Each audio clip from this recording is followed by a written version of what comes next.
Thank you for coming und let's begin. Today's session will be to relax the body and recharge your mana. Let us start by closing your eyes and place your hands into your lap. Not there, no. Not. Rest them on your thighs, yes. Take a deep breath in and take a deep breath out. Okay, you need to keep doing it. I can't. You just keep breathing. Yes, you know how to breathe. Just keep doing that. Now I want you to lay down and yes, no, there is no air conditioning in here. It is just. It will be fine. It will be fine. Let us begin to scan down the body, starting at your head and feeling for any. Who's phone? Whose phone? Please. Thank you. Silent. Thank you. Yes. Focus on the muscles of your face and then move down. Relax your neck. Am I late? No, it's fine. No, the class already has begun, but no, it's fine. I'll just go. Come in. I'll just go. Take a Over place here. of, Yeah. just wherever. Yes, wherever Sorry. you can fit. Yes, it's fine. It's fine. We will be relaxing today. Just take a place where you can and join us. Where was I? Yes, shoulders. Relax the shoulders.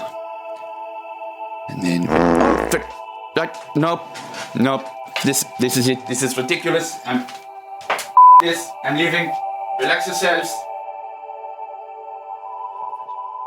My name is Dan. And my name is also Dan. And welcome back to the Dan the Games Man podcast, your fortnightly gaming podcast. And this time we are talking about the most stressful video games ever. That's because, straight away, we're going to talk about what we've been playing this past fortnight, because in the last episode for the Dan the Games Man podcast Game Club, we set our game of the fortnight as Little Nightmares. And throw it back to last episode, I got very stressed out playing Limbo. Yes. And when I do a fair amount of research, we set these games for our short game of the Fortnite Game Club, and basically I picked a game very similar to Limbo. Yeah, it was kind of like going, so, you know when recommendations go, you like this, so you might like this. Yeah. It was kind of the antithesis. It was like, you hated this, so screw you, have more. And I don't know what I expected. I thought, you know what, I'm really going to enjoy Little Nightmares 2. And to begin with, I was really enjoying it. Like, the game looks incredible. Really does. I like the kind of feeling of it. Basically, it's like a, say, Tim Burton, Coraline-esque nightmare. Much. Still that kind of Limbo feel. Slightly more depth of field to the kind of like the plane of movement. You can move further back into the environment. Still side-scrolling as such. Yeah. But that's kind of one of the reasons I actually hated it. It makes a lot more of the platforming stuff a little bit. Yeah, that sort of depth. A couple of things that really stress me out. Platforming. Especially platforming under pressure. When you're being chased by some of the creepiest enemies I've seen in... See, I thought it was kind of a low, or maybe like a PG-12 rated game. Yeah. I think is it 15? If it isn't, it ought to be. Not that much violence, but kind of more existential dread and terror. Yeah, plenty of freak. It's like, it obviously not the same thing, but to my mind, it's like the Babadook. Like, nothing overtly horrid really happens in that, but it's unsettling as all hell. And it was also the implication. Yeah.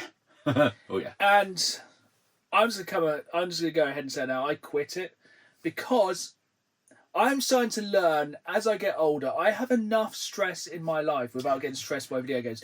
In my youth, I would just break controllers, have tantrums, get through games that way. Now I am too old, too tired, have too much of a gaming backlog. If I'm not enjoying a game, I will drop it like a bad habit. That's fair. I mean, I think we've mentioned before on the pod, like, time is a premium when it comes to actually finding some time to games. Yeah. So you don't want to be doing something that makes you want to pull your own I face just off. don't think it's worth, and that's why I just wasn't enjoying Little Nightmares, because I just found it really stressful. Yeah. It's... The things it does well are also, I think, its downfall. So right off the bat, it's very atmospheric. You know, you think you know what you're in for. And it has a very good sense. It's very aware of its own voice and its tone. And it kind of works to it. But then that mixed with, like you say, platforming under pressure, and also, unless you fudge the gamma, you can't see dick half of the time. Yeah, it's a very, very, very dark game, which is part of the kind of feel and the entire atmosphere of the game of being dark. But the thing that really killed it for me is, much like Limbo, a lot of the puzzles and kind of a lot of the sections are trial and error, and also instant fails. Yes. You will die a lot. Basically go, oh, I'm going to do this. No, I'm not. Now I'm dead. And it repeats that. And I think it's that kind of idea of just kind of throwing enough darts, you'll eventually hit your target. Yeah. It doesn't... And also, I'm finding more and more, I find myself more invested in very story-heavy games. Absolutely. Again, a lot of the story in Little Nightmares is more implied. Yeah. There's no, like, this is what's going on. This is the start, beginning, and end. It's basically, you wander through until the end. Yeah, there's no dialogue, there's no flavour text, there's no clear-cut resolution at any point. It's just bits you pick up in the background. No, I just wouldn't say it's a bad game. It's a very stressful game, and it's not... I play video games to relax, and that was not relaxing. Or I mainly play video games, I've discovered over the past few years, to kind of get involved with a deep story. Yes. But we've played short games with deep stories. Yeah, 100%. It's Look possible. at Mullet Mad Jack. Yeah. He wanted a pair of shoes. Yeah, we can all relate to that. That's more story than there really was in Little Nightmares. Yep. So yeah, in conclusion, I did not finish our Game Club game of the fortnight, because I'm not going to spend time playing something I'm not enjoying. Hopefully a lot of you folks did enjoy playing it. We'll be setting a new one straight away, of course. And this time we decided, you know what, let's just go back to basics. We're going to have explosions. We're going to have guns. We're going to have fluorescent neon lights. So we're going to go with Far Cry Blood Dragon, because recently I got the collector's edition from Limited Run Games. It is on Games Pass at the moment. And if you have not played Far Cry Blood Dragon, it is the perfect short Far Cry experience. I haven't played it for since it launched. Yeah. I'm waiting for a good excuse to play it. It is it Max Colt or Colt Power, the main protagonist? I think so, yeah. And it's essentially a very boiled down, smaller Far Cry experience with blood dragons being big dinosaurs and cyborgs and explosions and one-liners. It's basically it's just a perfect 80s action film mixed with Kung Fury kind of level of B-movie horror. Yeah, and B-movie action, sorry, there's no horror at all except for the dialogue. That's true. Yeah, and its tongue is very, very firmly in its cheek to the point it's kind of coming through, which is what you need. I think that's, especially with the last couple of games, we need a palate cleanser. Yeah, it's been dark depression, disco lights and neon. Yeah. But what else have you been playing this week other than that? Because I played a lot of games this week, a shockingly large amount actually. So I've had a go at one of the games that has been on my radar in a back catalogue of things I wanted to try, and it's kind of a Never Meet Your Heroes kind of thing. So it's I built it up in my head, and that's Phasmophobia. Not when It's like a paranormal investigation game made in, I want to say maybe Unity or something. Yeah. It looks like the same engine as Thief Simulator and all of these simulators. And I don't know whether I just missed something, but there really doesn't seem to be much of an intro to it. So where so many games really over tutorialize things and hold your hand, this was just nah mate, go for it. What does this... I mean, I kind of know in real world terms what this tool does, but what does this do in the game? How does one investigate? And then nearly an hour later, it's oh, something's finally happened. And then hands reach in to the screen and kill me. It's I'm guessing this is a Steam game? no, this is on consoles. Oh, really? Yeah, so first-person horror, you can do it single player, which is what I did just to try and get to grips with it, just because I didn't want a load of randos screaming at me of why I'm using the MF meter wrong. And yeah, you go into different areas. I think you can do 4-player co-op. You have to identify a ghost and like investigate the area. It's so much jank. Do you say it's quite realistic looking? It's trying to go for that. I don't know if it was like going full body cam, like with some of those games that are out at the moment. Because some of those horror, I know there's a new horror game, I have no idea what the name is, just coming out, which is very similar to that, like kind of paranormal, not exploring, you know. You know what I mean? That's the one. Looking for ghosties and ghouls, and it's like basically like photorealistic, and like that's the kind of thing, like that's real horror. See, that sounds fun. This one, I mean, I was using a tool and I was pushing the camera like all the way around, and then I noticed that they've done something with the field of view that you can, if you go right to the edge, you can see that the hand only goes up to here, and it starts to pop into the edge of the screen, and I'm like, yeah, okay. Perfect kind of VR thing normally. Pretty much. Yeah, I reckon in VR it would be pretty good. Like, it would at least help. Horror VR is always the best. Yeah. Oh man, I'll play some weird ones on that. Yeah. But yeah, I mean, it could have worked, but like the hitbox and being able to actually pick anything up, that nearly gave me a stroke. Trying to figure out what does what. No. Graphics. Sound design was pretty good. Yeah. Did you play with headphones? Yes. Good surround sound? Not too bad. Yeah, that's normally a thing with a good horror game. And you can hear something before you see it. It's normally when it's kind of like gets you under your skin then. Yeah, it's like, hear a click. Turn around. All the lights have gone off. Phone goes across the other side of the house. I just messed my pants. Cool. Great. So it's got some of the bits in there, and maybe I'm being a bit too harsh on it, but my first impressions of it were a bit disappointing. Anything else you've been playing at all this week? Still just ploughing away at Expedition 33, grinding around, trying to mop up all the areas that I can. You're nearing the end of Act 2, I think, now, aren't you? I've entered the monolith, which is fun. I've tried to do some of the danger areas, and they went... There's some good fights in there, and there's some good optional bosses on the way up the monolith. Yeah. I took out Sprong. Very proud of that. Nice, that is good. Yeah, especially as I haven't uncapped my damage yet, so that was still maxed. Yeah, because you get an incredible Pictos off him, don't you? Yeah, it's like you always attack twice or something. Yeah. Baller! Yeah, it's a really good one. It's like basically required for end game stuff, or those kind of like danger sections. Nice. Just slap everyone So repeatedly. it's been like chipping away at it. Yeah, pretty much. And that's been taking up most of my time, to be honest. So I have smashed the game in this week other than Little Nightmares. So last time we had the podcast, I think I'd started Atomfall. Yes. I finished Atomfall. About 12 hours. Really, really good. I feel like the only things I'd say about it, you can tell it's from a smaller studio and it had a smaller budget. Mm-hmm. There's only about... It reminds me of when Fallout Vegas, the vanilla version, came out. Okay. And it didn't quite feel as fleshed out as you imagined. Yeah. Like, it's essentially, you have a starting area, and you go to Wyndham, like the main town. Then you can go to, like, the forest and the dam, and then you can go to the moors. And then you go somewhere else, which I won't spoil, but that's it. Hmm. And it's, I think a lot of people are expecting it to be a lot more kind of open world and a lot larger areas. The areas are smaller and more condensed, but they are more interesting. I think that sometimes Whereas is about something like New Vegas, when you was like, here's a train station. What's there? Well, it's a train station. Like, cool. I'll just... It's, yeah, really good. It's a really good condensed... It reminds me a lot of Avowed, where you've essentially taken like what should be probably... So Avowed was like 30, 40 hours, which was like a condensed 100-hour RPG.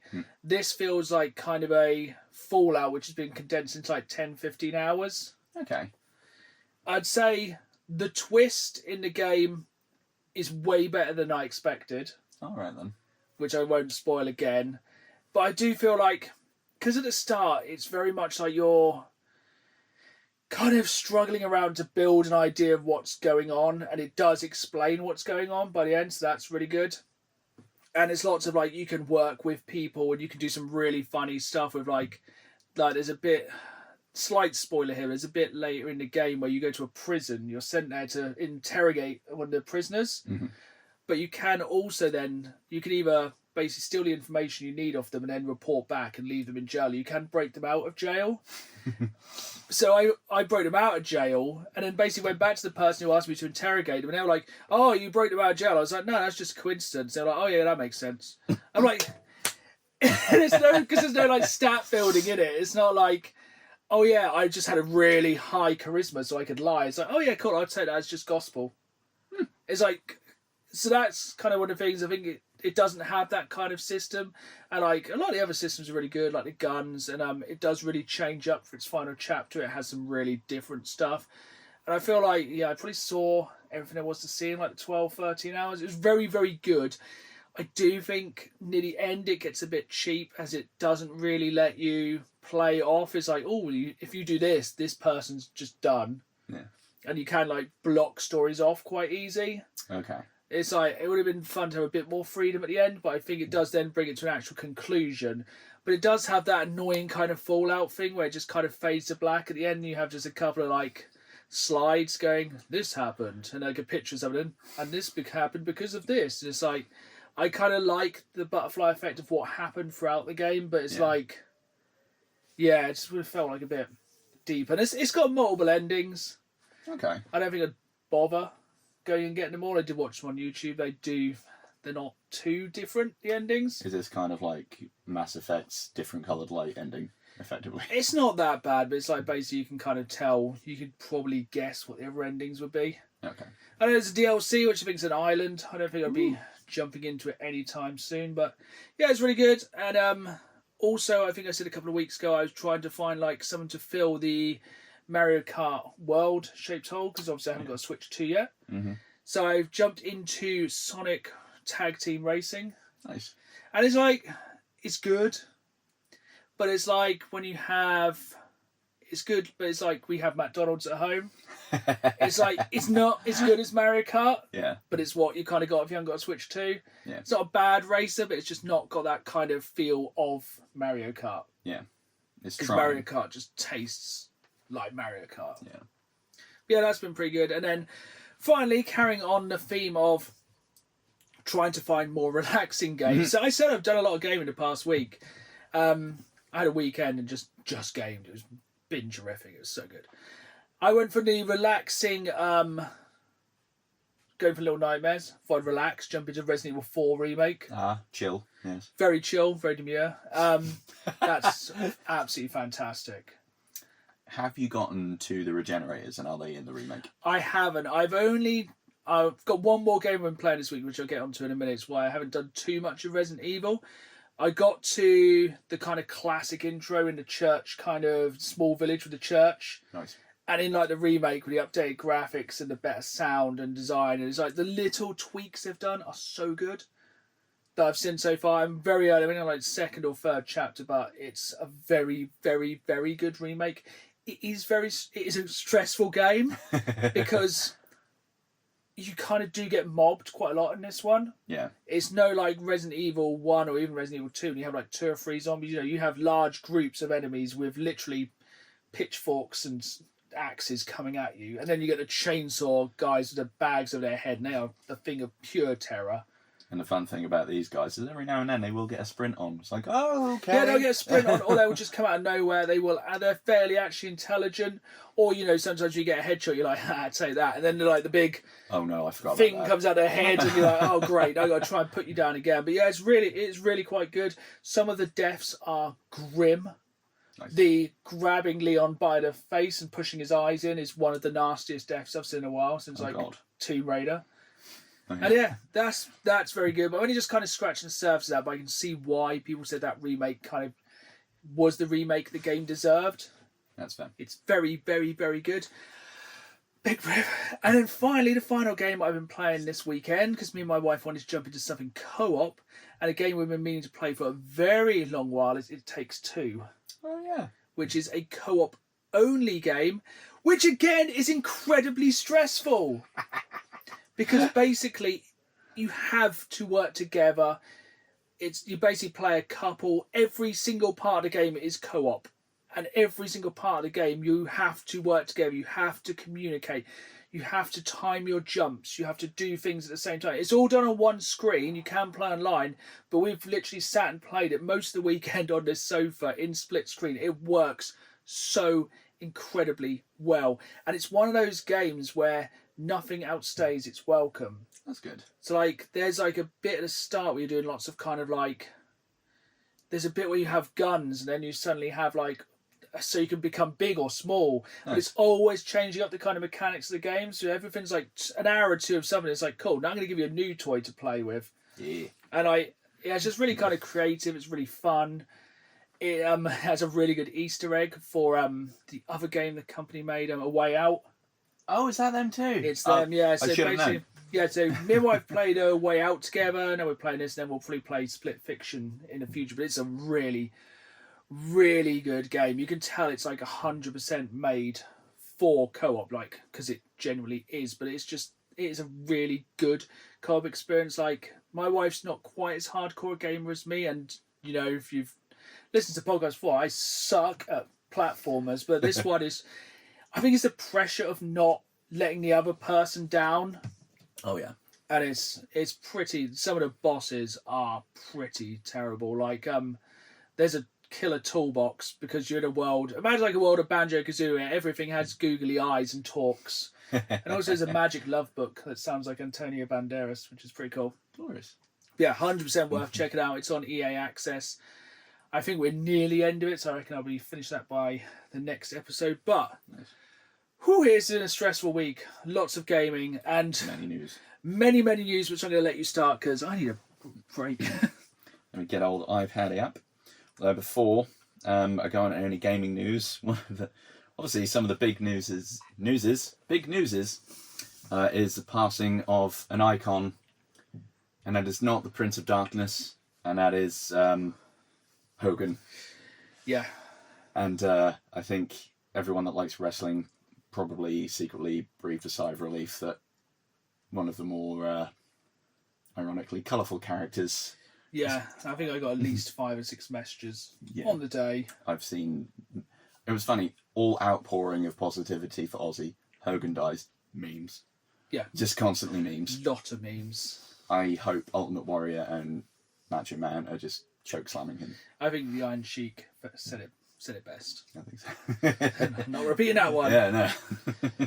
On to some more gaming news. Yes. So, mini update, which might be relevant to us and also to the episode. And that's that Elden Ring has had a new update where there is a 2-player specific update, because usually it's the 3-person squad. Night Raid. Yes. So now you can do a 2-player team rather than needing 3. So we won't potentially have an angry third going, oh, why can't you guys get good? See, I have seen that's been dropping in price. I'm sure it's not due to popularity. I think it's just due to gaming pricing, which we'll be talking about in a bit as well. Yeah. But yeah, it's the most tempted I've been by a Souls game, but as well, as I said, stay away from stress. That is fair. On the subject of new things coming out, I have a little bevy of games which are quite interesting. Going off what we were talking about a minute ago, I'll stick with the horror ones first. Dead Take. Have you heard of this one? No, but that sounds good instantly. It ties in with what we've mentioned before, kind of bringing in Night Trap, as it's a FMV Nice. Horror game. I think it's basically you're trying to solve some sort of mystery that's happening somewhere where also filming goes on, and you're having to try and figure bits out based on some of these clips that are around. So it is part video game rendered, part movies, and 2 of the actors involved, Ben Starr and Neil Newborn. Yes, I think we touched on this a couple of weeks ago, didn't we? It was coming. It looks pretty good. Well, it's gaming royalty, really, isn't it? Yeah. There's no way it can't be good. It's psychological horror. It's 2 of the big lads. Oh, FMB. I hope it has some kind of co-op element. Even if it's like a movie night kind of thing. That would be fun. That could be cool, like kind of an Until Dawn jobby. Yes. I've also got... I've heard some people describe it as ILL, but I think it's just ill in all caps. And it's a very visceral-looking survival horror, very body horror. Good, another relaxing game. We love it. like the physics-based damage on the enemies looks very good. Like you can, like, Is it a very Dead Space kind of job? Yeah, like you're there with your shotgun and something's coming at you with a wrench and you can just blow its arm off. Nice. And I think we might have mentioned it before when there was a flick of it in a different roundup of games, and there's this horrible little like baby that's got piranha teeth running around. Yeah. There are many things going on in it. I don't really know what the vibe is other Lovely. than I'm creepy. Hellraiser.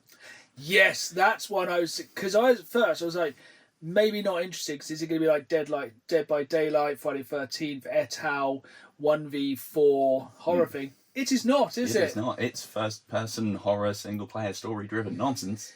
Same director, same actor. Yeah. I'm really hoping as well it's nothing like Clive Barker's Jericho, because that was an absolute dumpster fire. But this looks like it could be good. Yes. Hammering through these, this one I think you know about, Code Violet. It is the survival horror that's we've got Jurassic Park at home. Yes. That looks cool. There's some really good survival horror games with dinosaurs coming out, and I'm here for it. Mm-hmm. Although this one also seems like, do you want dinosaurs and guns, and also a woman in a very booty-shaping bodysuit? It's like, as long as it's not Dino Crisis 3, because if it is, it can go in the bin. That's very true. Cronus, The New Dawn. I've mentioned this one before, and I've gotten a little bit more awareness of how the mechanic worked. I knew that monsters could merge together in a weird way. Oh yes, I think I have seen this one as well. Basically, if you don't, I think, burn them or dispose of things that you kill, Nice. other ones can basically go glomp mine and become a big amalgam of other monsters. Perfect. Which sounds very Cronenbergy and very Yeah, horrible. very Thing kind of. Yeah. I like it. Yeah, and that sounds again, good. that has a very Dead Spacey kind of vibe to it, which would be nice. Yeah. And that's my horror games I found. So I think the big one that's been announced for me in the past few weeks has to be Battlefield 6. So we have seen the single player campaign trailer for Battlefield 6. The multiplayer trailer drops the day after we're recording this, but there has been a lot of beta and alpha footage leaked of Battlefield 6, and people have played the beta of Battlefield 6, and it seems by people's impressions of the demo and the kind of gameplay of the single player campaign of Battlefield 6 that we could be back. I certainly hope so. Because I think a lot of people are saying now, with the kind of Fortnitification of Call of Duty, like, you know, the Peter Griffin skins, the random... That one passed me by. This basically just this Battlefield, regardless of the state of every other shooter, Battlefield 6 looks grounded, and destruction is back, and it is back in a serious way. It is not scripted destruction. I love that. It's like tanks can go through buildings. Snipers now do one-shot kills, regardless of where they hit. Interesting. Okay. But like the pass off of the snipers doing that is you'll see a bullet mark where it goes. Yeah. Think of like kind of the smoke behind a plane, Yeah. but like for a split second, you can kind of then work out what the snipers are. That's good. And yeah, a lot of people have played the demo, and it's a lot of people are saying it's very good. Nice. Like, it does look incredible. There is a lot of leaks, and like I said, by the time this podcast drops, the multiplayer trailers will be out. I feel like it's going to probably be 128 players online. I think it's going to be like 4K, full destructibility, realistic kind of warfare. Nice. I think not going to pre-order because I think that's safe in this day and age. it's EA and they're not going to run out of copies. There's no real reason to pre-order, but No. it looks like what we've all kind of been waiting for from Battlefield. And I think it could be very good. I think we're getting more of an open multiplayer test going soon as well, aren't we? Yeah, I think they're guessing they're going to probably drop. So we're recording this on a Wednesday night, which actually I'm going to turn the light on because it's actually getting quite dark. That made all the difference in the world. Basically, I think they're going to do the multiplayer trailer tomorrow, and I think they're probably going to announce an open beta. Nice. That'd be good. So yeah, hopefully by the time this drops, more people can play it, but we have so much news to get through this time. So in the traditional sense of whenever you record a podcast, straight after the podcast last time, they dropped the trailer for Mortal Kombat 2. That looks sick as hell. So I'm sure a lot of people have already seen the trailer by now. Carl Urban as Johnny Cage. Johnny Cage. They also dropped the kind of parody trailer for the Johnny Cage movie. Caged Fury or whatever It it was. looks incredible. I'm well here for it. Like, I think the more recent Mortal Kombat film was very good. Mhm. I really enjoyed Kano in that film. Yeah. And I enjoyed the entire feel of the film, and I think that was good. And I think that's going to be a really good film. Yes. I have a good feeling about that. October? I think it's pretty soon. Oh, okay. But it's not the only video game movie news. They now have a cast for the Zelda movie. Oh, damn. Hit me with it. It's two kind of relatively unknown actors and actresses. That might be for the best. So, but I feel like with Nintendo, they probably won't let anyone touch their baby unless they like. They would probably do a DC Catwoman and just was it Catwoman? They just bin the entire film off. Batwoman. Batwoman, yeah. I think basically Nintendo would probably use the budget for the Zelda film. If they don't like it, they will can it. Yeah.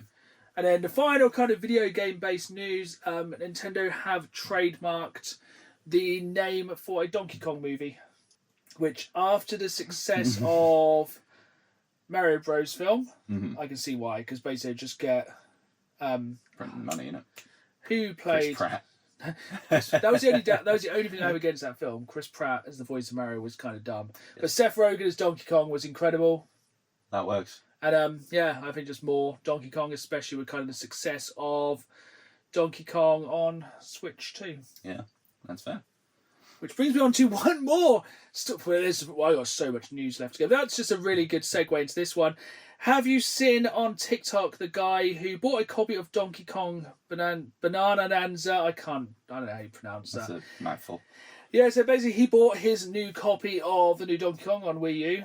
And if you're an old school gamer like myself, you'll know that originally when Donkey Kong came out on the N64, it had a yellow cartridge. He was like, this Switch game should have a yellow cartridge.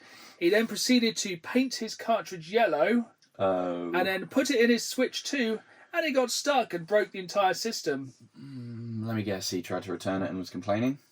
I think he just went on TikTok and complained, really, and no one was surprised by the fact that broke his Switch 2, because I think the Switch 2 is not in any way, shape or form modular, so it's all one unit, so as soon as you broke the thing that reads the cart, it broke the entire console per se.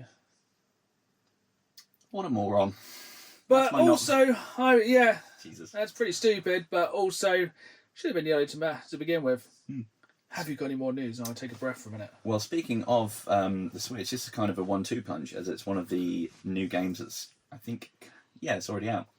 And Legends of the Shire, I think it's called. Looks absolutely terrible. Yes, I think I've been seeing it's getting like 4 out of 10s and stuff. And somehow, even though it looks like a PS2 game or like GameCube era Harvest Moon, it's not playing properly on Switch 2. It's just poorly optimized, and it's just like nope.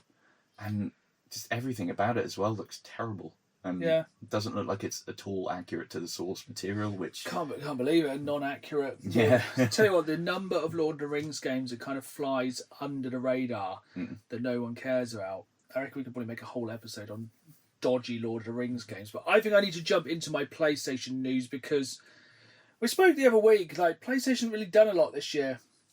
They've done many things. Hold my drink is what they did. So, big breath. So recently it's been reported that PlayStation first-party exclusives are down 70% since PlayStation 3. That tracks, unfortunately. Because, once again, another future episode will be the dead franchises of Sony, because there's so many games. But yeah, that's what I mean. This year you've got 3 or 4 big first-party games coming out on PS5, and that's about it. I'm struggling to think of any other than Ghost of Yota. I think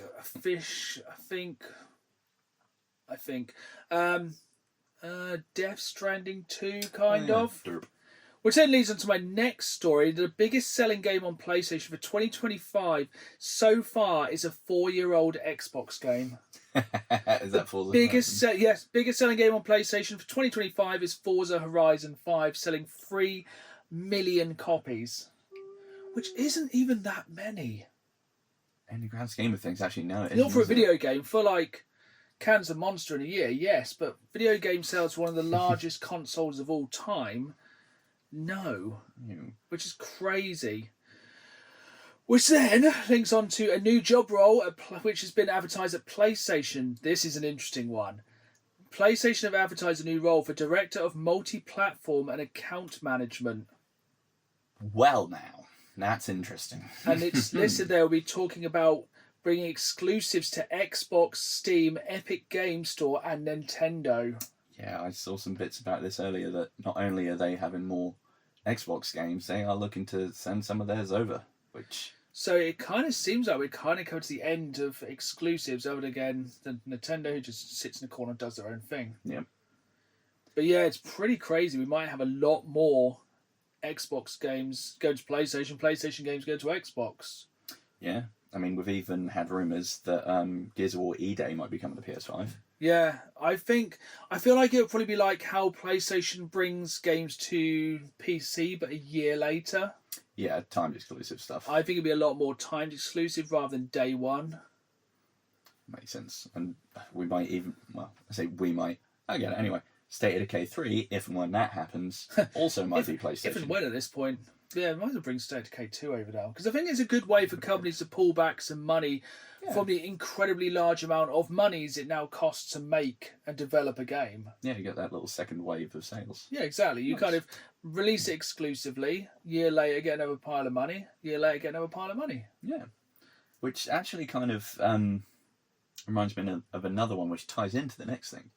And that is some of the concept art or like advertising stuff that's been released through the next thing I'm going to mention did have Atomfall on it. And am I right in saying that was just Microsoft? No, I think it was one of those ones because it released on Games Pass day one. It looked like it was so Microsoft exclusive, and it isn't.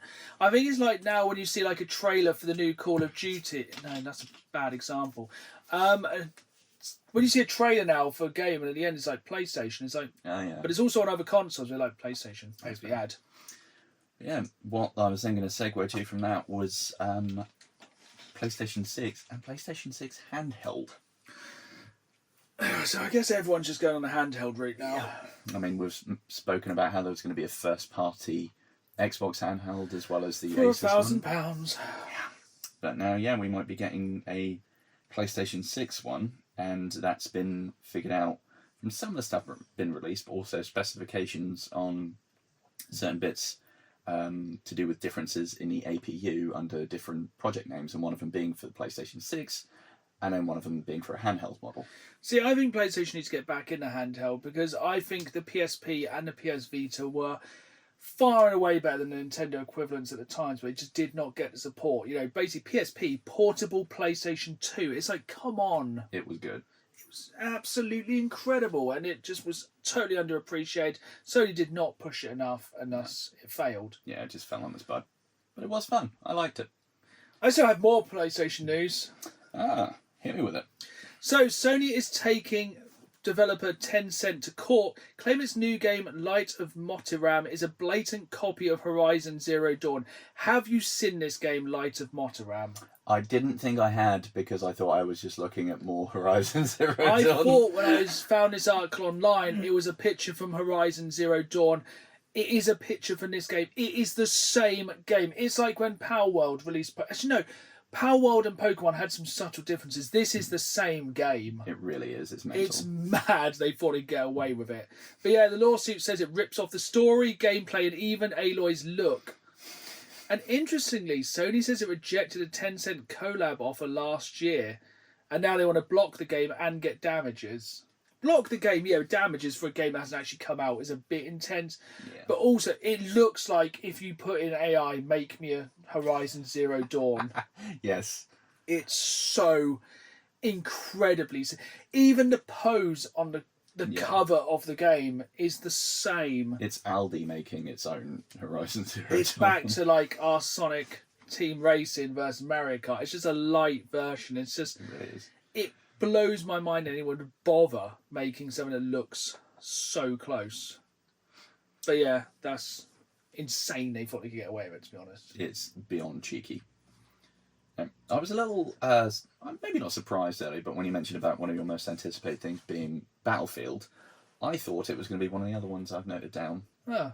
And that is that they are making, it looks like it's pretty late stage into production, TMNT The Last Ronin. Yes. The thing is with a lot of the TMNT games recently, they've been very mediocre. This is, yes. A lot of them have been either side-scrolly or top-down or weird. We should find out more about this on the day this podcast drops, as Of course. THQ Nordic are having a showcase on August 1st. And this game is being devved by them. And yeah, if you don't know about The Last Ronin, it was a very dark and gritty... very dark. very... 18, I'd say adult comic. Oh, yeah. Basically, there'd be one turtle left trying to avenge everyone. Yeah. Won't spoil which one. Very dark. Very dark, definitely worth reading. Video game could be incredible. But it just feels like every good TMNT game recently, like every Shredder's Revenge, there's like a bad one. Yeah. Like the weird one that's kind of the movie time, which I haven't actually played yet. I just heard mixed reviews. Mayhem. I think I just heard mixed reviews of that. But also, I have pre-ordered Splintered Fate, which I think is a TMNT roguelike, which I've got the collector's edition coming at the end of August, and I'm excited. That it looks looks super cool. I want that. So yeah, hopefully if The Last Ronin's a good game, that could be really, really good. I am excited for it, but what I've experienced at THQ Nordic's track record is not great. I think they were like Lord of the Fallen and stuff, which is like, do you want Clunk, the game? Yeah, I think they seem to say how many games... They want to basically get a game a month, regardless. So, hold your breath, maybe. Or don't, because that's how that saying usually goes. Yeah.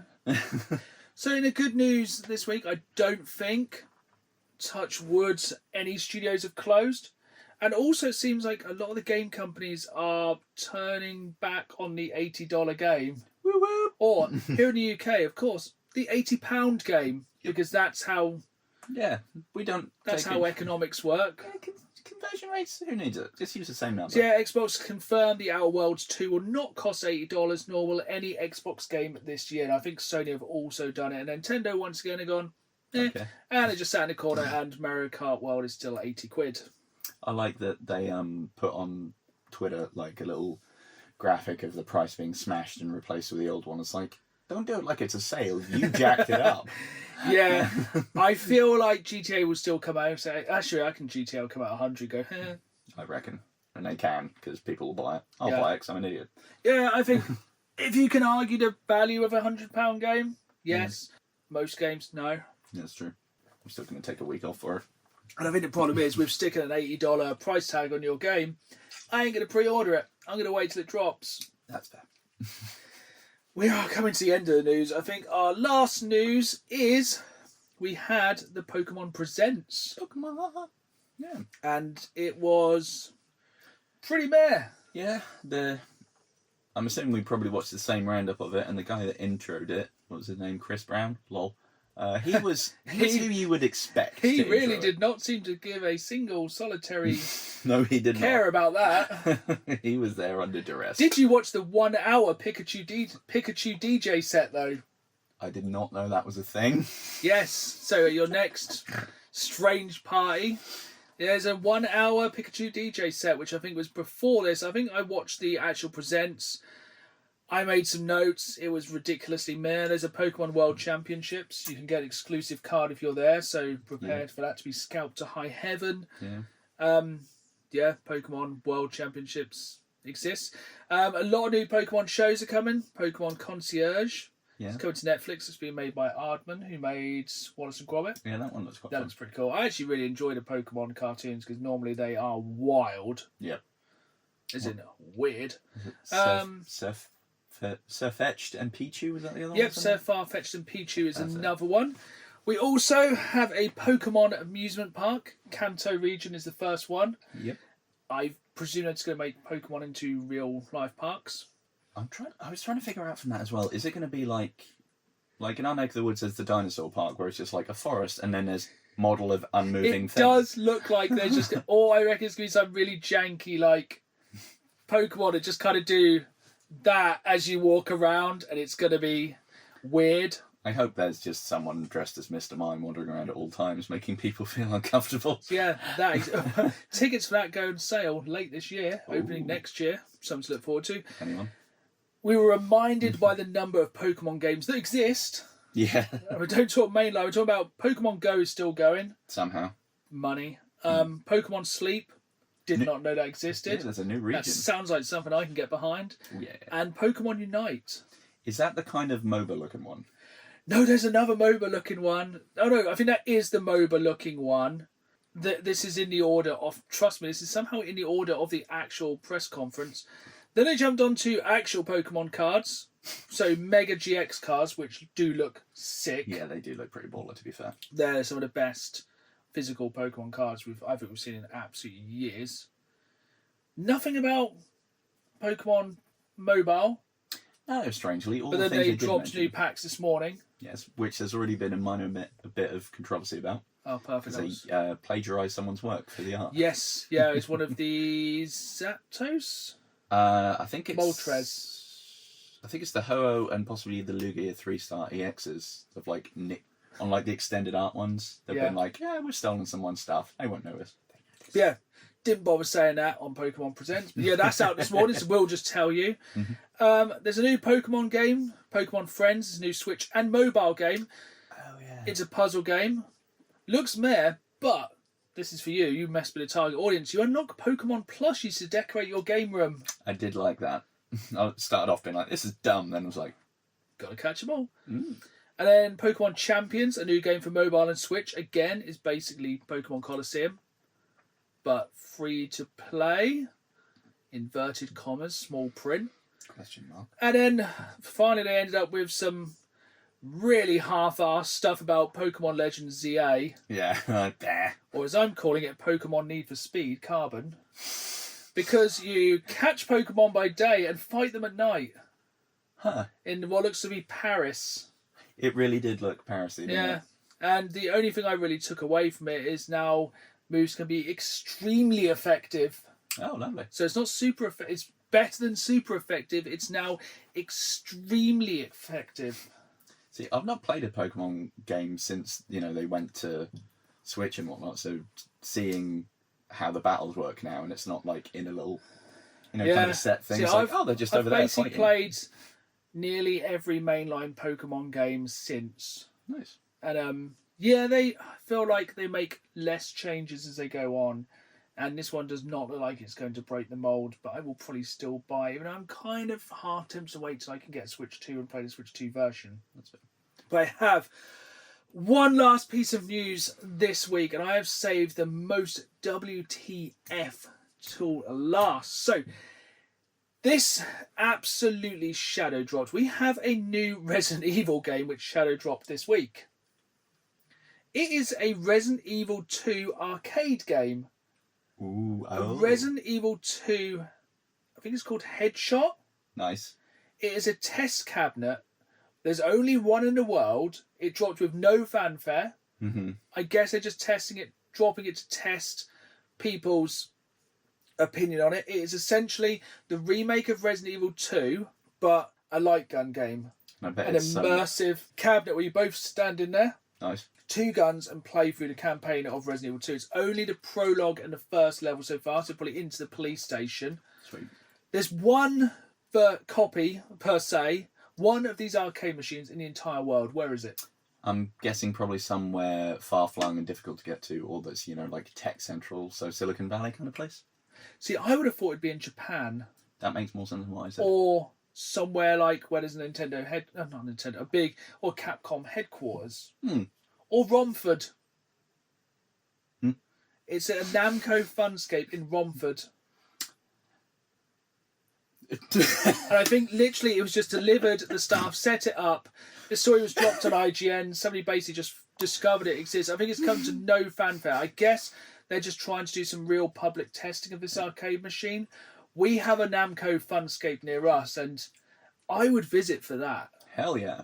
We're actually going to talk about arcade machines a little bit later in this episode, but that sounds so good. Yeah, and I bet, did you ever play the Silent Hill one? Because that was not. So they should have No, I did not play the Silent Hill arcade game. I remember playing it in Great Yarmouth, put 1 credit in, and I was going for so long to the point I was like, can this be over now, please? This is horrible. Yeah, there's a completely new horror IP that I meant to make notes on that I forgot. That is being done by, is it Bloober Team? Or Team Bloober, whatever it is, who did the Silent Hill 2 remake. Oh, nice.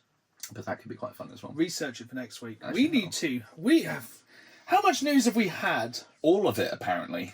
Right, we need to get into some dark, deep recesses of the Reddit stories. Down This one's into been found by my wife. Reddit's crevice. Obviously, we are keeping it on a theme of stress this time. Once again, we have a Tifu.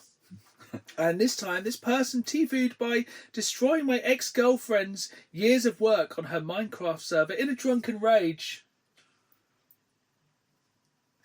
I'm not really certain how to react to this one already. Let's jump in and decide whose side we're going to take. So this happened about early December last year, which was about 1.5 months after our breakup. Bit of a backstory first. My ex-girlfriend had been fighting with bouts of depression throughout her teenage years. The ex-girlfriend is 18. Most of it stemmed from bad parenting and a lack of friends to relate to. Around her 14th birthday, something horrible happened to her, which is not in here, so I haven't got to go over, which caused her to shut down completely and basically spend her free time on only video games and the internet. Mm-hmm. Seems like a healthy coping mechanism. I think we've all kind of done that. This phase pretty much lasted until she was 17, at which point I also met her and eventually became her boyfriend. During her phase of depression, she spent an absolute lot of time on her brother's Minecraft server, building up a whole town of buildings all by herself. I was talking 3 p.m. till midnight on weekdays and 9 a.m. till 3 a.m. in the morning on weekends. So like a couple of hours sleep, back on Minecraft. That's mental. That kind of time investment. She was incredibly proud of it and pretty much considered her work on it her lifeline during her depression. The person's not helping their case. Come back to the present. We have just recently broken up unamicably. I'm still disappointed and sad and also a bit angry. Cue to the night of my Tifu. I was having a few drinks while hanging out with some buddies on our Discord server. One of them suggests we go old school and play some Minecraft. We all agree, so I boot up the game for the first time in months. Suddenly my drunken ass spots a server still saved in the browser. Her server. I immediately explain in a drunken state, "Oh lol, looks like I have her server here. I wonder if we still have elevated privileges." Cue cheering on by my buddies as I load into the server. Indeed, I was still marked as a mod on the server. She had probably not been online to change it since then either. Fueled by disappointment, alcohol, and my buddies crackling jokes about her, I decided to grief her town, the area she was so proud of and had spent countless hours of solitude on. Okay. This is going to go bad. Her server was pretty vanilla, with a very lax rule set. As mod, I was able to remove blocks as well as spawn and detonate TNT. As far as I know, block protection was only active against normal users. As I started randomly placing TNT blocks, the sadistic, devilish part of my mind revealed in what was about to happen. Remorse or rational thinking was 404 at that moment. I finished placing what felt like 500 blocks of dynamite in various locations across the town. It was pretty huge. I mean, that's already going to turn the game into a slideshow when that happens as well. Yeah, that fan's about to go thermonuclear. Cue the detonation. Her precious years of work turned into Swiss cheese. I did not know if the admin had undo powers. The damage might have been permanent unless she was ready to do it all over again. Eventually, I went to sleep. Eventually, I woke up. Then it hit me. I had not just destroyed a few pixels, I had essentially defiled her way of escaping her reality. No matter how bad our breakup had been, it was not okay, not at all. It's like kicking over a kid's first sandcastle, pure dick move. No excuses possible, but of course, I did not man up to tell her and apologise. I just deleted the server of my browser and moved on. Still feel bad about it to this day. I cannot see how you cannot really take that person's side. Not especially, no. That's very, very petty. People are like, you need to work on your self-control. Yes. People are asking, is she okay now? And apparently she has a new boyfriend now, and while the end of their relationship was not nice by any means, I know at least it helped stabilise her. So people are like, you should stop drinking. It seems like this is over 7 years ago. Still hasn't told her. And the best comment, so as well as a breakup, it was a breakdown also. Oh. Damn. Minecraft. And that, kids, is why you set your admin. Yeah. So after that incredibly stressful, I feel really bad for her, actually. Yeah, because, I mean, even straightforward things on Minecraft take a while of just grinding stuff, even if you know what you're doing. Yeah, that's like going on deleting somebody's World of Warcraft character. There's certain things you just don't do. Yeah. But from that stressful situation to our most stressful game. So like I said earlier in the podcast, I've realised I am done with stressful games, but I've played my fair share of stressful games over the years, and we're going to talk about some of the most stressful games we've ever played. I'm going to throw it to you, Dan. Get into your Dark Souls vibe. So I had initially planned on going on about gods, but already did that in a couple of episodes back, so we'll leave that one. And annoyingly, predictably, the top of my list is Dark Souls. I was going to sort of be a bit cheap and go with a catch-all of Soulsborne, but I'm like, no, because there were some nuanced differences. So first off, it's just OG Dark Souls 1. Yeah. I feel like, in the grand scheme of things, Demon Souls wasn't really too difficult. They really bumped things up when they got to Dark Souls. Yeah, Dark Souls was my first experience of any Souls-like, watching my friend play it and just watching him get killed by something he had no idea which... I think it was like when he walked up the stairs and just a boulder came and went, you died. It's like, why, how... That is a moment of minutes in. Yeah, and I think I saw him go to the first boss, it just go, bonk. I was like, oh. What? Yep. So they have evolved the formula and got rid of a lot of stuff, but one of the reasons why specifically I'm mentioning one is some of the early Souls jank in there. They might have fixed it in the remasters and re-releases, but originally there was no dedicated like leap button. I mean, they've only put in a proper jump button, like Soul jump button in Elden Ring.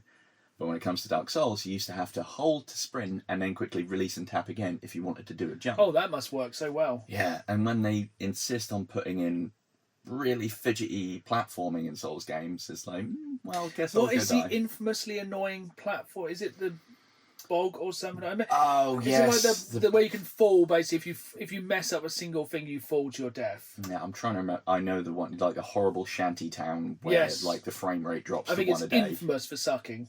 Yeah, Blight Town. That's the one. It sucks. So, yeah, no jump button, no proper dodge button, which they did fix in others. You could just like click an analog stick or set it to something else, but it was a separate command, which was good. But yeah, at that point, it was so in its infancy, we didn't know the shenanigans that were going on. And even when you know it, going back to it at a later date, it's a bugger. Yeah. I remember it's one of the times I had broken a controller. And in a weird way that I'm impressed at myself at, because I think I might have mentioned on an episode before, it had a little bit of stick drift anyway, and I was just about to twat a boss. Ooh. And my character just went, what if I walk over here? Completely whiffed the attack and then got smushed. And I punched the controller, and the analog stick, you know, the round analog stick, cut open my knuckle and then just like cracked the controller. I was like, maybe I should walk away right now. Yeah. So, yeah, Dark Souls 1. Fun, bit of a cockwomble. So, kind of going off what I said earlier about playing It Takes Two, Yes.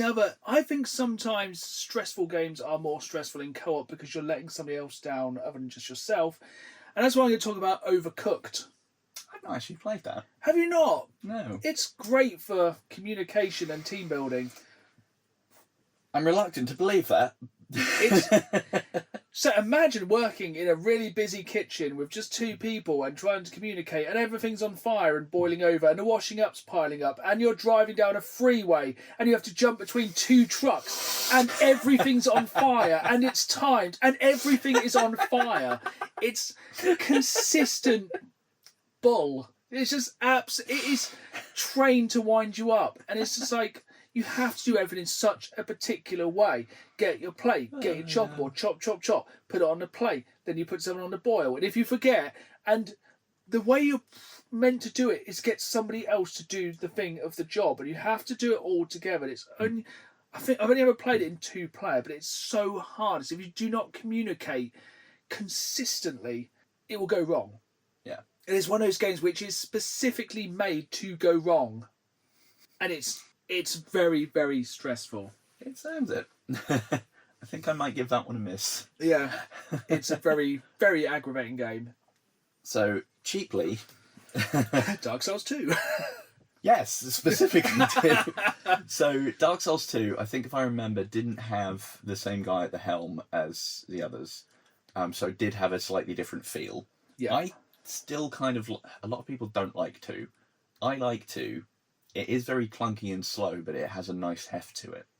However, so many of the bosses were just variations of armour. Thing in armour, large suit of armour, several guys in armour.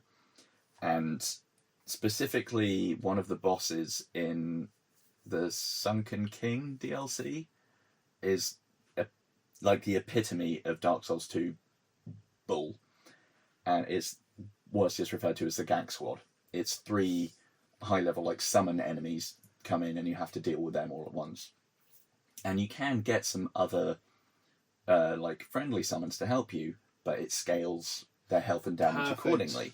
So maybe have them as a distraction, but then when they inevitably buy the farm a minute later, you're left with 3 powered-up versions of these douche canoes. Brilliant.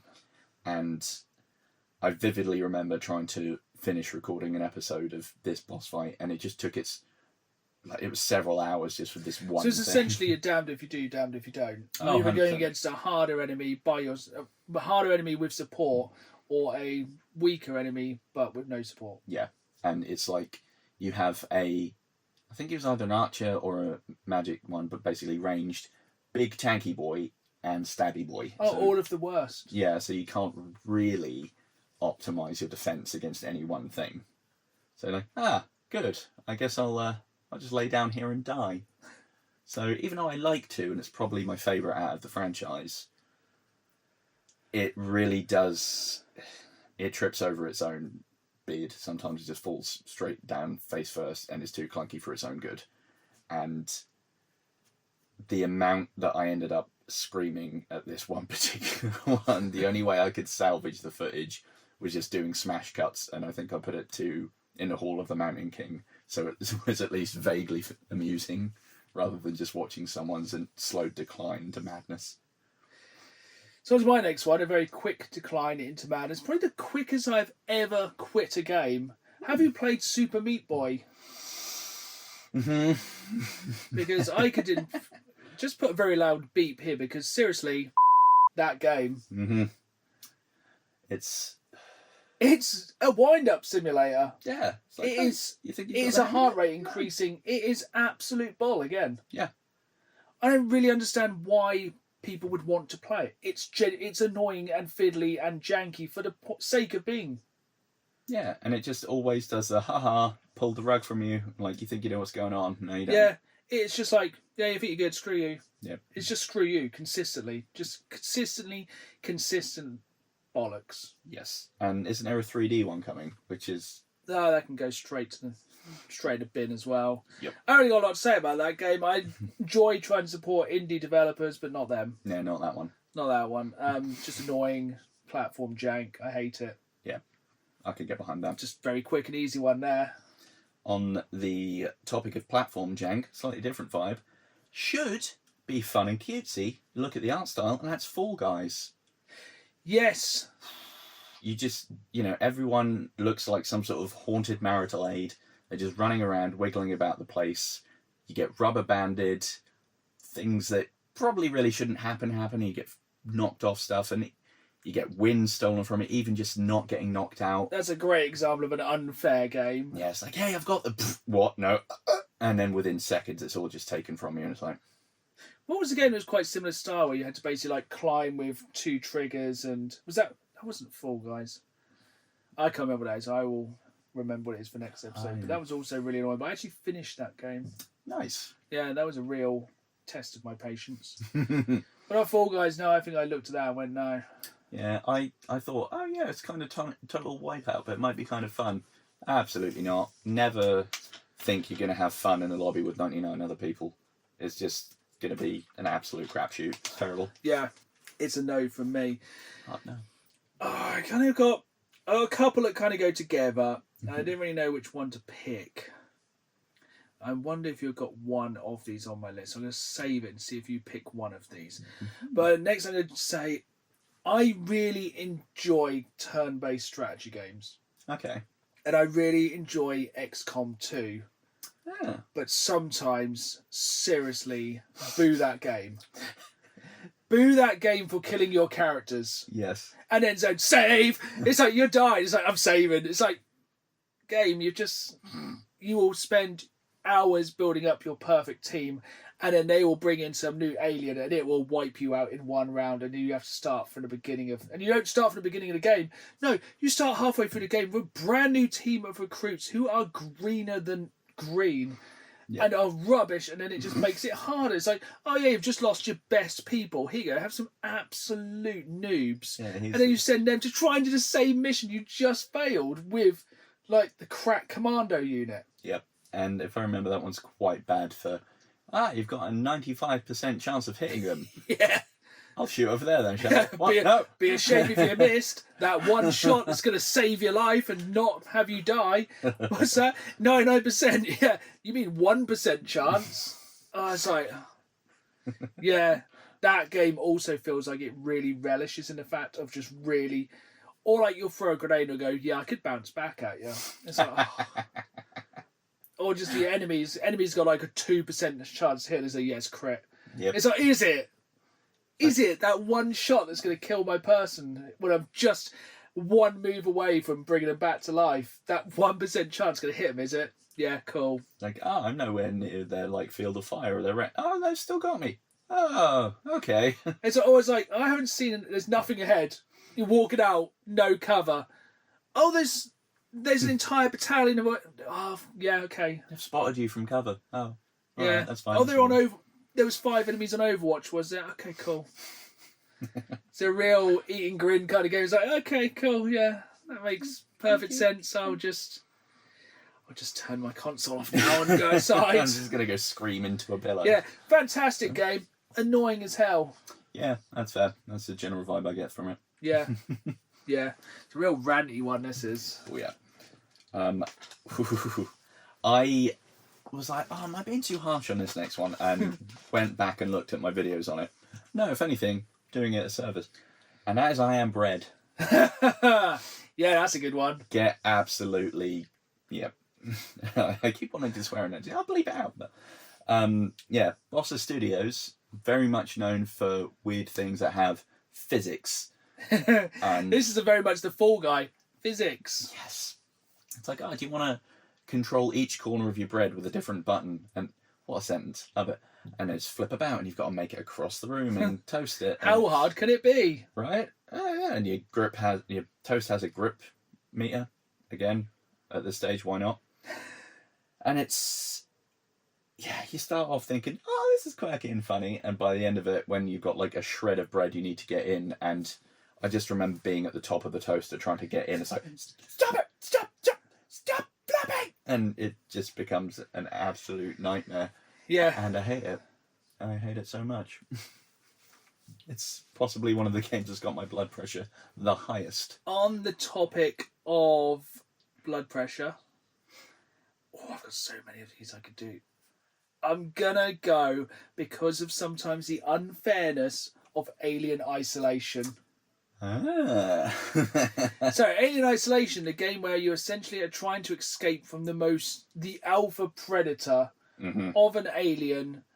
The game where if you wear a headset, it can hear you. Because in space, no one can hear you scream, but they can hear you talking or breathing in your headset. It's another one of those games where periodically life isn't fair. Yep. And also the alien learns by your playstyle. If you hide under the bed every time, it will instinctively look under the bed every time. Yep. Or sometimes you'll just be in a locker, you will make not a peep, and it'll just go, there. And it will just know, won't it? Yep. It's like, they're in the locker. You're it's there. like, how? Smells like bitch. I've had it before where it has ran across the level like its life depends on it and just ripped the locker open for no good reason. Yep. It's like a kid that wants to know if there's games on your phone. It just sees you and it's like... And it's like that same thing as like we said earlier with Little Nightmares. It's just an instantly does you. Yeah, just... It's an instant kill, and it's got that thing of constant dread because the alien is only always there, and it's only very late in the game you can do jack about it. Yeah. Because 75-80% of that game is Runaway Simulator. Yep. And then usually you run away into one of the synthetics. It's like, we also want your blood. That is a game. Yeah, that game is just continuously out to kill you. So I was going to say about Outlast. Is that on your list? It isn't actually, strangely. That is another game where everything is out to kill you, and it is horrific all the time. I think I repressed that from my memories. Yeah, that is a horrific horror game. It's another one of those ones. I think any horror game is infinitely more scary if it's in VR or you have no weapon. Yeah, and you have to, use the night vision on the camera, and the batteries are the least efficient batteries on the planet. Yes.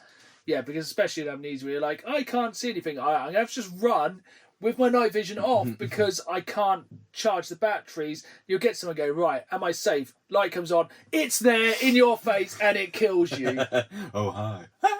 That game, that's a stressful game. And I'm just going to chuck one more into that kind of general ball bag of stressful, we're going to kill you for no reason. Have you played any of the Amnesia games? I have, yes. And Again, oh my God. Games that literally you have an insanity meter where if you get too scared, you die. It's hard. They're hard to navigate. They're stressful. You're constantly hunting. Do you ever get weapons in Amnesia? I can't remember. I don't think so. Not at least as far as I got before I went, do you know what? No. No, that was one of the very few. For another game on Steam, I played like half an hour and went, nope. Mm-hmm. But yeah, basically any horror game without weapons, nope. That's a hard no. That's you.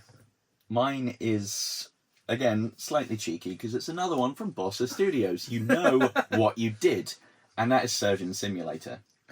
Yeah, that's a good one. Which, again, also available in VR. Also, no. And, again, it's its use of physics. And you have to, individually grab bits of equipment and medical things and carefully try and do stuff, and then never goes according to plan, obviously, because it's not meant to. It's meant to be silly. But you're trying to do all these procedures and get the ribcage out, and the one bit you're trying to cut won't cut. But you know what will cut? All of the main arteries nearby. It's like, can I get the head off? It's like, no, but you can grab his eye repeatedly. Can you not, maybe? I'm aiming over here. No, you want his eye. No, I don't. You want his eye. Stop it. It's another game. Great controls. Oh, yeah. It's like, yeah, I can control that. Or I can control these, so I should have a lot of motor control, right? Right, game? Just stares at you. It's like, I'm not going to have a good time, am I? And you're there trying to, hold the head still and, replace the teeth, and instead you just putting the tool up its nose, and it's like, well, now it's bleeding. Now, okay, I'll get the thing that stops it bleeding. Oh, I've stuck myself, and now the screen's wibbledy. Yeah, it makes me angry. How many more have you got on your list? I think that's it. I have just one more, so we will kind of bring it back down to earth after this. And this one is not as stressful, but it's kind of stress-inducing, is any kind of Telltale game when you have to make a big decision. Yes. The last of the overthinkers are with those. Especially when you get really, really, really invested in one of those. Yeah, that's fair. I'm especially thinking the first season of The Walking Dead and the first episode of Series 2 of The Walking Dead. Mm. Spoiler alert for incredibly old games here. The kind of final... Some of the late decisions in The Walking Dead Season 1 with who to save. Yeah. Because they're those games where you will stress about your decision because you know it's going to come back and bite you in the proverbial. Yeah. It's just a fact. That's the entire nature of the beast. And I think because they were the early days of Telltale, it really felt like it was a more stressful thing working out what you were doing. I think by the time they'd released 10, 15 different games, it's kind of starting to wear off. But for example, in The Walking Dead episode 2, when you're trying to decide whether to kill the dog. Yeah. Oh, yeah. Oh. That's a horrible repressed memory, isn't it? Yes, it is. And this is in the first first half an hour of playing The Walking Dead Season 2. So you've kind of had Clementine basically leave Lee to die, which is grim. Again, spoiler for a decade-old game. Then you start this next one, you find a friendly dog. You're like, oh, that's nice, isn't it? It's like, if you don't share your food with I think you're damned if you do, damned if you don't. If you share your food with a dog, it likes you for 5 minutes and tries to kill you for more food. Perfect. And I think if you don't share your food with a dog, it just tries to attack you. You basically end up having to kill the one thing she's found she loved in like the first half an hour of the game. And I think it's just all downhill from there, really. Pretty much. Yeah. It's not a game you go to for the feel-good vibes. No, don't get me wrong. It's probably the lowest level of stress. Yeah. You know, that's like, I don't know, an eye test level of stress rather than like an A-level exam level of stress at the top. I mean, I don't know. I don't like the puff in the eye thing. That's pretty stressful. You know, that's a low level of stress, but I still think they're very stressful games. But if you're watching on YouTube, please comment down below your most stressful games. If there's any we've missed off the list, we probably have repressed. Yeah, more than likely. And yeah, we're going to move on to the final part of today's podcast because it has been a long one. Yes. And quite an angry one as well. And we're going to go on to questions from you listeners and viewers. So remember, you can watch this on YouTube every other Friday or listen wherever you find podcasts. And we do always put our posts on social media. Just find Dan the Games Man on Instagram, Facebook, all that gubbins, because I'll put a post up asking for your questions. And our first question this time comes from Maya Emily 2925. So if you've been watching me on YouTube, you'll know I hunt for Steelbook video games because I think they are the sexiest version of video games. They're pretty great. And Maya Emily has asked, would you ever do DVD Steelbook hunts? Interesting. So I think I only really hunt for video game steelbooks due to space. That's fair. I feel like when it comes to collecting, and this is going to be a much wider, I'm going to blow this question way up further than it's probably meant to, so apologies. It's like that Minecraft world. Oh, too soon. When it comes to physical collecting, I only have so much space. And I feel like I'd rather kind of keep a physical collection of video games because they are harder to go back to than a lot of physical movies. Of course, there are exceptions to the rules, but say for a game on the PlayStation for the 90s, it's easier to go back and find a film to watch online from the 90s than a PlayStation 1 game. Very true. Or obviously there's massive exceptions to the rule, and that's basically the reason. It comes down to space. I think if I had like a stately manor and I could have like a library of DVDs, Blu-rays, stuff like that, I would go for the steelbooks. I think growing up I always wanted to have like a big media room. You know, you could just have like your own cinema, like your own like Blockbuster. That's cool. Of just physical stuff. And of course, physical is and always will be the way forward, but unfortunately, especially when it comes to like steelbooks now, it does come down to space. Because would you say you still buy much physical media yourself? I'm trying to think of the last physical game I actually bought. That's probably Pacific Drive. Yeah. And that was tail end of last year. And then before then, I don't remember the last physical I bought. So, yeah. Yeah. Obviously, it does. Would you say for yourself it comes down to space, or is it more kind of ease? 100% space. Yeah, because like you get a small collection of films, it's all got a lot of space.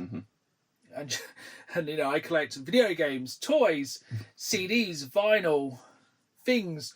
I just haven't got the space to go into steelbook movies, even though I'd really like to. Yeah, I suppose that's a whole other rabbit hole. It's just a whole. Essentially, theoretically, you can't collect everything, even though I would like to. There are, of course, exceptions to rules, like I do find the odd wrestling steelbook or Jurassic Park, anything, because then I would pick it up. Fair. So, thank you for that question. We go on to the next big question. This is from Mr. Tendo696. Now, this is a big one. I'll let you answer this one first. If you could, would you cull Xbox so that Sega could take its place as a console developer once again? Well, as much as I have love for the Genesis, or Mega Drive if you want to be European about it, I'm going to say no, just because I know obviously if things had gone different, they might be doing better, but if I was to try and think of any Sega franchises that I'm really hyped about, I'd be like, I got nothing. Like, I know they still are making games, but I feel, in a way, that Xbox are kind of like the spiritual successor to Sega.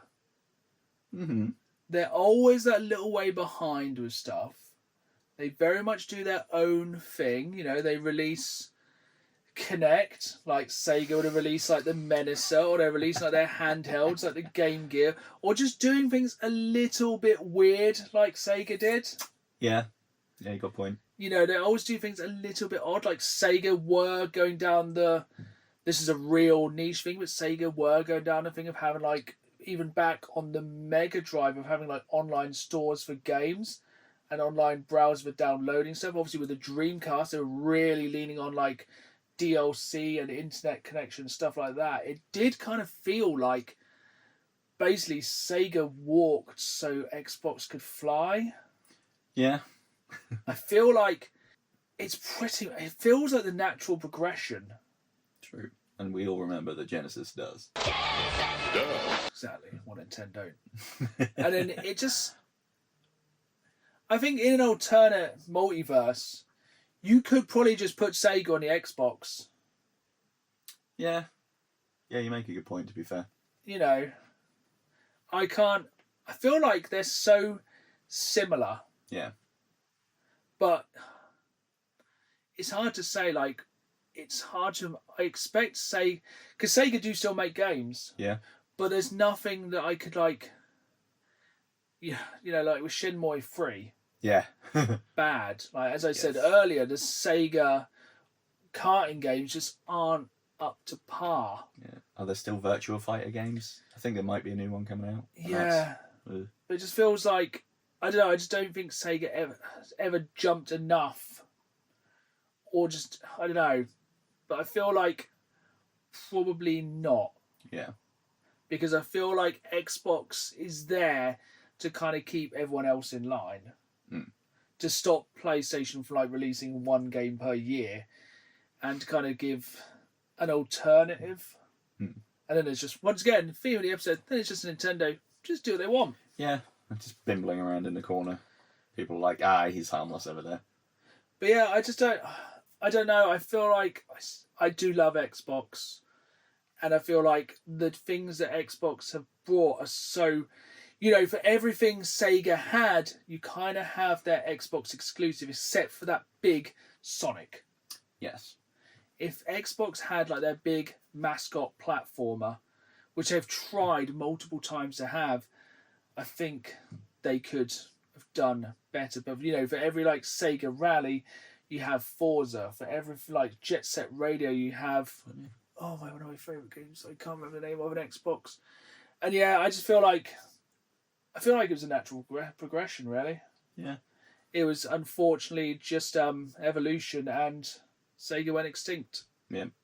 Hot take, but it's what it's all about. But one thing that Sega were always the kings of, and still are to this day, was the arcades, which brings us on to our final question this time from a fellow collector and good friend of the channel, Rob Dean. So, this is a multi-part question. So, what's your top 5 classic arcade games that had home releases over the years and deserve a latest gen update?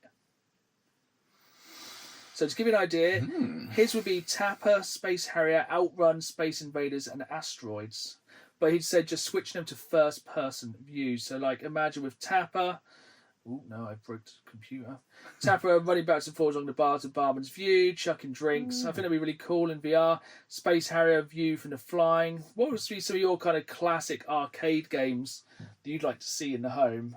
I mean, I know there was, I think in the arcade it was called Crude Busters, but home release was Two Crude Dudes. Yeah. That was pretty fun. It's probably terrible if I go back to it, but I remember playing it a lot when we'd...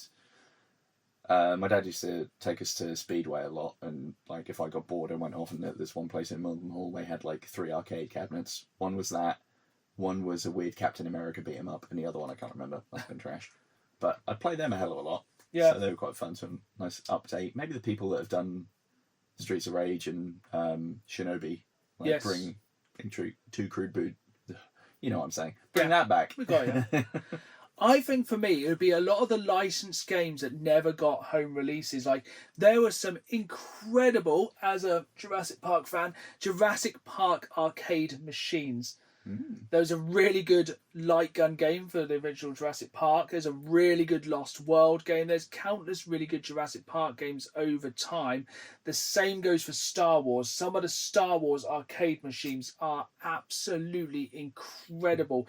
Like, especially some of the newer ones. Like, there's the big Star Wars one, which is like encapsulated in a big pod, where the entire screen is like you're flying a TIE fighter, but it's like a 1080 screen, but like above as well, so it's literally you can look around. It's That's like pretty really immersive, and I feel like that, and just kind of what I wouldn't give for a VR version of Time Crisis 1, 2 and 3, and just basically the mirage, the absolute barrel load of good light gun games that were in the arcades that either didn't get a home launch or are just basically unplayable now without a CRT TV. Yeah. And I really think that could be a way to really bring back VR. Whether it's like if you're playing VR in a virtual arcade, which I think there's a lot of games that have done that. You can play virtual arcade games within VR, because then you don't get the kind of shakiness and look at the screen, because you can basically stand in front of the screen. But yeah, light gun games work. Like playing Arizona Sunshine on Quest. Yeah. VR light gun games would work so incredibly well. That'd be great. Yeah, because there are things like, was it Arcade Paradise? Just proves you can have a video game about playing arcade video games. But yeah, do that. So, maybe you move around free roam within a virtual arcade, and then you play virtual arcade cabinets that are like emulators of classic cabinets. Yeah, don't get me wrong, we had some really good home conversions, especially back on the PS1. Like you had Point Blank, Time Crisis, Time Crisis Project Titan, some of the really good games there. And they kind of had some of the really good light gun games on the PS2 and even the OG Xbox. Then it kind of died. Mm-hmm. And I know a lot of it's to do with the technology. Like they are making technology now so you can play like light gun games on 4K TVs. Sweet. But it's quite expensive. But I just feel like that's something you cannot get from the arcade in the home, is that experience of light gun games. And if somebody could bring that into an easy to use package that wasn't a very expensive standalone console or just a difficult thing to set up, that'd be incredible. Yeah, that'd be wild. But we can only hope. But this has been a long, very cathartic episode of de-stressing. Remember, for the next episode, we're going to try and blast our way for the neon paradise that is Far Cry Blood Dragon. Yeah. So try and get that done in the next 2 weeks. But until then, it's goodbye from me. And it's goodbye from me. And remember, you can catch me on YouTube every Saturday live at 5 at Dan the Games Man, with bonus content throughout the week. And I hope you've enjoyed this episode. Hit that like button if you're watching on YouTube. Hit that follow button and find us wherever you find your podcast. Please leave a review. And as always, keep playing the game. See you soon.